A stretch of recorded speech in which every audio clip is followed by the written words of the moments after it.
നിങ്ങൾക്കൊരു സാധനം കാണിച്ചു തരാം. അതായത് എൻ്റെ ബാക്കിൽ നിങ്ങൾ ഈ കാണുന്ന ഈ ഒരു ആൻസർ ഷീറ്റ് കണ്ടിട്ടൊരു ആൻസർ ഷീറ്റ് ആയിട്ട് തോന്നുന്നില്ലേ? നമ്മുടെ CBSEയുടെ ഒഫീഷ്യൽ വെബ്സൈറ്റിൽ മോഡൽ ആൻസർ ഷീറ്റായിട്ട് അപ്ലോഡ് ചെയ്തിട്ടുള്ള ഒരു ആൻസർ ഷീറ്റാണ് നിങ്ങൾ കാണുന്നത്. അതായത് വെബ്സൈറ്റിൽ നിങ്ങൾക്ക് ഇങ്ങനെ കാണാൻ പറ്റും, model answer by a candidate for examination 2024, അതേപോലെ 2023, 2022 എന്നൊക്കെ നിങ്ങൾക്ക് കാണാൻ പറ്റും. അതിൽ വന്നിട്ടുള്ള ഒരു ആൻസർ ഷീറ്റാണത്. അതായത് നിങ്ങളൊന്ന് നോക്കിക്കേ, നിങ്ങൾ എഴുതുന്ന ഒരു ആൻസർ ഷീറ്റും ഈ കാണുന്ന ആൻസർ ഷീറ്റും തമ്മിൽ നിങ്ങളൊന്ന് കമ്പയർ ചെയ്ത് നോക്കുക. എങ്ങനെയാണ് നിങ്ങൾ എഴുതുന്നത്, CBSE ഉദ്ദേശിക്കുന്നത് എന്താണെന്നുള്ളത് ഇല്ലേ? അപ്പോൾ CBSEയുടെ എക്സാമിന്, പബ്ലിക് എക്സാമിന് നിങ്ങൾ ആൻസേഴ്സ്, അതായത് നമ്മുടെ ക്വസ്റ്റ്യൻ പേപ്പർ പബ്ലിക് എക്സാമിൻ്റെ സമയത്ത് ആൻസർ ചെയ്യുമ്പോൾ നിങ്ങൾ കുറച്ച് കാര്യങ്ങൾ ശ്രദ്ധിക്കണമെന്ന് CBSE തന്നെ പറയുന്നുണ്ട്. ഓക്കെ, അപ്പോൾ ആ കാര്യങ്ങൾ എന്തൊക്കെയാണെന്ന് ശ്രദ്ധിച്ചു കഴിഞ്ഞാൽ നിങ്ങൾ ഇപ്പോൾ സ്കോർ ചെയ്യുന്ന ചില കുട്ടികൾക്കൊക്കെ ഉള്ള പ്രശ്നമാണത്. എന്ത്, നമ്മൾ നന്നായിട്ട് ആൻസർ എഴുതിയിട്ടുണ്ടാവും, പക്ഷേ എനിക്ക് മാർക്ക് കിട്ടിയിട്ടില്ല മിസ്സേ എന്നൊക്കെ പറയുന്ന കുറേ കുട്ടികളുണ്ട്. അപ്പോൾ നിങ്ങൾ എഴുതേണ്ട പോലെ എഴുതി കഴിഞ്ഞാൽ നിങ്ങൾക്ക് മാർക്ക് സ്കോർ ചെയ്യാൻ പറ്റുമെന്നാണ് CBSE പറയുന്നത് കേട്ടോ. അപ്പോൾ എന്തൊക്കെയാണെന്ന് ആ ഒരു സ്റ്റെപ്സ്, അതായത് കുറച്ച് കാര്യങ്ങൾ നിങ്ങൾ ശ്രദ്ധിച്ചു കഴിഞ്ഞാൽ മതി. ഒന്നാമത്തെ സ്റ്റെപ്പ് എന്ന് പറയുന്നത് marks will be given for every step. നിങ്ങൾ ന്യൂമറിക്കൽസ് ആവട്ടെ, അതായത് ന്യൂമറിക്കൽസ് പോലത്തെ ക്വസ്റ്റ്യൻസ് ഒക്കെ സോൾവ് ചെയ്യുകയാണെന്നുണ്ടെങ്കിൽ സ്റ്റെപ്പ് ബൈ സ്റ്റെപ്പായിട്ട് ആൻസേഴ്സ് എഴുതണം. ഒരു സ്റ്റെപ്പ് പോലും മിസ്സാക്കരുത്. ഇതെനിക്കറിയാം, നിങ്ങൾ ഉള്ളിൽ കാൽക്കുലേറ്റ് ചെയ്തിട്ടുണ്ടെന്ന് വിചാരിച്ചിട്ട് സ്റ്റെപ്പ് എഴുതാതിരിക്കരുത്. ഓരോ സ്റ്റെപ്പിനും എന്ത് ചെയ്യുന്നുണ്ട്, സെപ്പറേറ്റ് ആയിട്ട് മാർക്സ് കൊടുക്കുന്നുണ്ട്. ഓക്കെ, സോ ഓരോ സ്റ്റെപ്പും എഴുതുന്നത് ഇമ്പോർട്ടൻ്റ് ആണ്. ഇനി make the answer precise, simple and logical. വെറുതെ വാരി വലിച്ച് ഒരുപാട് എഴുതാന്നുള്ളതല്ലാതെ പ്രിസൈസ് ആയിട്ട് ആവശ്യമുള്ള പോയിന്റ്സ് മാത്രം എഴുതിയിട്ട് എന്ത് ചെയ്യുക, ഓരോ ക്വസ്റ്റ്യൻസിനും ആൻസർ ചെയ്യുക. ഓക്കെ, അല്ലാണ്ട് വെറുതെ നിങ്ങൾ എന്തൊക്കെയോ വാരി വലിച്ച് എഴുതിയെന്ന് വിചാരിച്ചിട്ട് എന്ത് ചെയ്യില്ല, മാർക്ക് കിട്ടില്ല. ഓക്കെ, നെക്സ്റ്റ് പോയിന്റ് എന്ന് പറയുന്നത് strictly stick to the word limit. നിങ്ങൾക്ക് ഓരോ ആൻസേഴ്സിനും ഒരു പർട്ടിക്കുലർ വേർഡ് ലിമിറ്റ് ഉണ്ടാകും. ആ വേർഡ് ലിമിറ്റിൻ്റെ ഉള്ളിലായിട്ട് തന്നെ കറക്റ്റ് പോയിന്റ്സും കാര്യങ്ങളും എല്ലാം എഴുതിക്കൊണ്ട് ആൻസർ ചെയ്യാൻ വേണ്ടി ശ്രദ്ധിക്കുക. കാരണം നിങ്ങൾ കുറച്ച് എഴുതി കഴിഞ്ഞാൽ നിങ്ങൾക്ക് മാർക്ക് കിട്ടില്ല, ഒരുപാട് എഴുതി കഴിഞ്ഞാൽ നിങ്ങൾക്ക് മാർക്കൊന്നും കൂടുതൽ തരാൻ പോകുന്നില്ല. ഓക്കെ, സോ ആ ഒരു വേർഡ് ലിമിറ്റിലേക്ക് ലിമിറ്റ് ചെയ്യുക, സ്റ്റിക്ക് ചെയ്യുക. അതിൻ്റെ ഉള്ളിൽ നിങ്ങൾക്ക് അത്രയും പോയിന്റ്സും കാര്യങ്ങളൊക്കെ കംപ്ലീറ്റ് ഡെലിവറി ചെയ്തുകൊണ്ട് എന്ത് ചെയ്യുക, ആൻസർ എഴുതാൻ വേണ്ടിയിട്ട് ശ്രദ്ധിക്കാം. Then diagrams. നമ്മുടെ ബയോളജിയിലൊക്കെ ഈ ഡയഗ്രംസിന് ഭയങ്കര ഇമ്പോർട്ടൻസ് ആണ്. ഒരുവിധം കുറേ ടോപ്പിക്സിലെല്ലാം നിങ്ങൾക്ക് ഈ ഡയഗ്രംസ് ഉണ്ടാവും.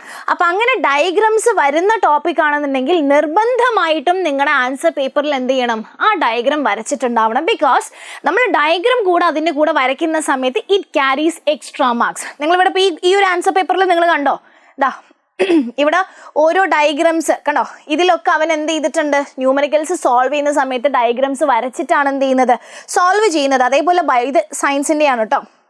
അതേപോലെ ബയോളജിയിലൊക്കെ ചില ഡയഗ്രംസ് വരുന്ന ക്വസ്റ്റ്യൻ പേപ്പേഴ്സൊക്കെ ഉണ്ടാവും. ആ ഡയഗ്രംസ് ഇപ്പോൾ സോളിനോയിഡിൻ്റെ നമ്മളോട് കമ്പയർ ചെയ്യാൻ വേണ്ടിയിട്ട് ആ ക്വസ്റ്റ്യൻ ചോദിച്ചത്, അതായത് സോളിനോയിഡും ഇലക്ട്രോ മാഗ്നറ്റും. അപ്പോൾ അവിടെ ഡയഗ്രാം നമ്മൾ വരയ്ക്കുന്നു. അപ്പോൾ ഇതേപോലെ നമ്മൾ ഓരോ ടോപ്പിക്സിനും കണ്ടോ, ഇതിപ്പോൾ സ്റ്റൊമാറ്റോയുടെ ഡയഗ്രാമാണ്. അപ്പോൾ ഇങ്ങനെ ഓരോ ടോപ്പിക്സിനും നമ്മൾ എന്ത് ചെയ്യാണ്, നമ്മൾ ബയോളജി ആണെങ്കിലും ഫിസിക്സ് ആണെങ്കിലും സയൻസിൽ ഏത് സബ്ജക്റ്റ് ആണെന്നുണ്ടെങ്കിലും അതിൻ്റെ കൂടെ അതിൻ്റെ പെർട്ടിക്കുലർ ആയിട്ടുള്ള ഡയഗ്രാം കൂടെ വരയ്ക്കുന്ന സമയത്ത് അത് നോക്കുന്ന ഒരാൾക്ക് കുറച്ചും കൂടെ നല്ലൊരു ആൻസർ ഷീറ്റായിട്ട് അത് ഫീൽ ചെയ്യും. ഓക്കെ, അത് കുറച്ചും കൂടെ നിങ്ങൾ ആൻസറിനെ ഒന്ന് ലെവലപ്പ് ചെയ്യാൻ വേണ്ടിയിട്ട് ഹെൽപ്പ് ചെയ്യും. സോ ഡയഗ്രാംസ് എന്തെങ്കിലും ഉണ്ടെന്നുണ്ടെങ്കിൽ ആ ആൻസർ വെറുതെ ഇങ്ങനെ വാരി വലിച്ച് എഴുതാമെന്നല്ലാണ്ട് അതിൻ്റെ കൂടെ എന്ത് ചെയ്യുക, ഈ ഡയഗ്രാം കൂടെ വരച്ച് വെക്കണം. Okay, now presentation matters. അതായത് വെറുതെ എന്ത് ചെയ്യരുത്, ഇങ്ങനെ വാരി വലിച്ച്. ഇപ്പോൾ ഈ ആൻസർ പേപ്പർ നിങ്ങൾ കണ്ടില്ലേ, കണ്ടോ എന്ത് വൃത്തിയായിട്ടാ നോക്കിക്കേ, ഒരു ലൈന് വിട്ടിട്ട് നെക്സ്റ്റ് ആൻസർ എഴുതുന്നു. അതൊക്കെ നല്ല വൃത്തിയിൽ എന്ത് ചെയ്യുന്നുണ്ട്, നീറ്റ് ഹാൻഡ് റൈറ്റിങ്ങിൽ. നിങ്ങളുടെ ഹാൻഡ് റൈറ്റിംഗ് ഭയങ്കര ഫസ്റ്റ് പ്രൈസ് കിട്ടുന്ന ഹാൻഡ് റൈറ്റിംഗ് ആണോ നല്ല കേട്ടോ നമ്മൾ ഉദ്ദേശിച്ചത്. അത്യാവശ്യം നല്ലൊരു ഹാൻഡ് റൈറ്റിങ്ങിൽ നീറ്റായിട്ട് ആൻസർ പേപ്പർ എഴുതിയാൽ മതി. അല്ലാണ്ട് കുറേ എന്ത് ചെയ്യരുത്, വാരി വലിച്ച് എഴുതിയിട്ട് കാണുമ്പോൾ തന്നെ എക്സാമിനറിന് ഒരു ഫീൽ ഉണ്ടാക്കാതിരുന്നാൽ മതി കേട്ടോ. ഓക്കെ, അപ്പോൾ അങ്ങനെ നീറ്റായിട്ട് എന്ത് ചെയ്യുക, പ്രസൻറ്റ് ചെയ്യുക. പിന്നെ നിങ്ങൾ ചെയ്യേണ്ടത് ഇപ്പോൾ കമ്പയർ, എക്സ്പ്ലെയിൻ, ജസ്റ്റിഫൈ, ഇതൊക്കെ പല ഒരു ക്വസ്റ്റ്യൻ മെത്തേഡ്സ് ആണ് അല്ലേ, ക്വസ്റ്റ്യൻ ഫോമുകളാണ്.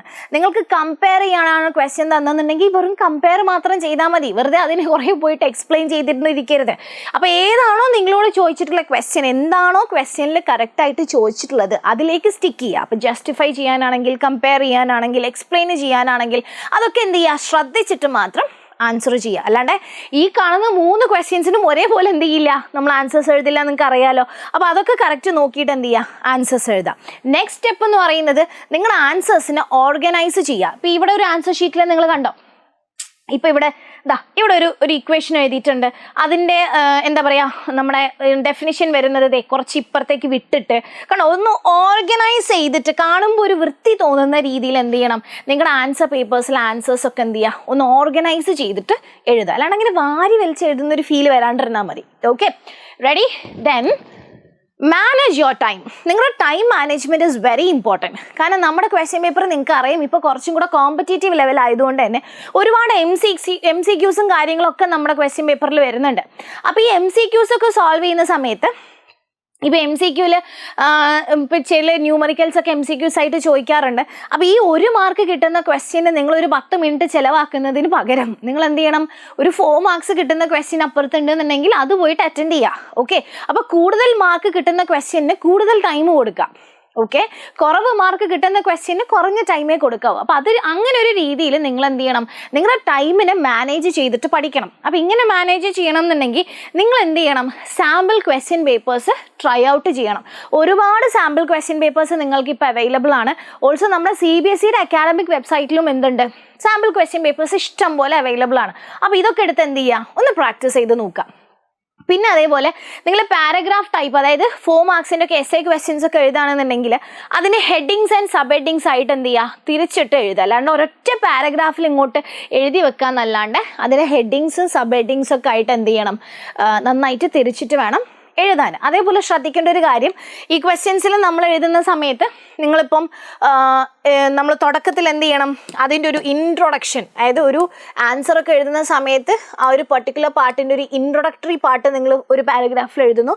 നെക്സ്റ്റ് പാരഗ്രാഫിലായിട്ട് നിങ്ങൾ അതിൻ്റെ ബോഡി കണ്ടന്റ് എന്താണെന്നുള്ളത് നിങ്ങൾ എഴുതുക. അതിനുശേഷം അതിൻ്റെ ചെറിയൊരു കൺക്ലൂഷൻ എന്ത് ചെയ്യുക, കൊടുക്കാൻ വേണ്ടി നോക്കുക. അപ്പോൾ ഈ രീതിയിലൊക്കെ എന്ത് ചെയ്യുക, കുറച്ചൊരു സ്റ്റെപ്സ് ഒന്ന് ചേഞ്ച് ചെയ്തിട്ട് നിങ്ങൾ ഇതുവരെ എഴുതുന്ന ഒരു കൺവെൻഷണൽ രീതി അല്ലാണ്ട് ഒരു വൃത്തിക്കും മെനക്കും ഒക്കെ എന്ത് ചെയ്യുക, നമ്മുടെ ആൻസേഴ്സ് എഴുതാൻ വേണ്ടി ട്രൈ ചെയ്യുക കേട്ടോ.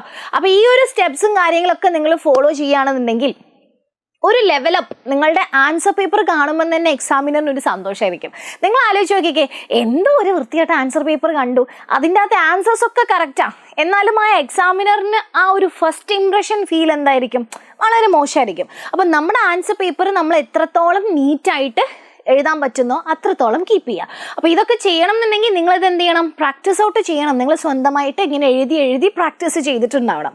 ഓക്കെ, സോ ഇനി അങ്ങോട്ടുള്ള സമയങ്ങളും കാര്യങ്ങളും ഒക്കെ നമ്മളുടെ ഇതുപോലത്തുള്ള കുറച്ച് കാര്യങ്ങളും പിന്നെ നമ്മുടെ ആൻസർ റൈറ്റിംഗ് സ്കിൽസും കാര്യങ്ങളൊക്കെ ഇമ്പ്രൂവ് ചെയ്യാൻ വേണ്ടി കൂടി എന്ത് ചെയ്യുക, യൂസ് ചെയ്യുക കേട്ടോ. അപ്പോൾ നിങ്ങൾക്ക് വേണ്ടുന്ന ഓൾമോസ്റ്റ് ഓൾ സപ്പോർട്ട്സും നിങ്ങൾക്ക് ആവശ്യമുള്ള എന്തെങ്കിലും കണ്ടന്റുകൾ നിങ്ങൾക്ക് സ്പെസിഫിക് ആയിട്ട് നമ്മളിവിടുന്ന് അങ്ങോട്ട് ഇനി നന്നായിട്ട് നിങ്ങൾക്ക് കണ്ടന്റും കാര്യങ്ങളൊക്കെ നമ്മുടെ ചാനൽ അവൈലബിൾ ആയിരിക്കും. ഏതെങ്കിലും കണ്ടന്റുകൾ നിങ്ങൾക്ക് സ്പെസിഫിക് ആയിട്ട് വേണമെന്നുണ്ടെങ്കിൽ you can comment down below. Okay, അപ്പം നമ്മളത് പരിഗണിക്കുന്നതായിരിക്കും. So if you want anything give us regular feedback.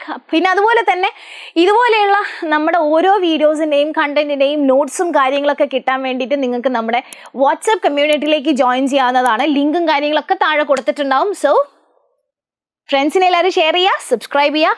By.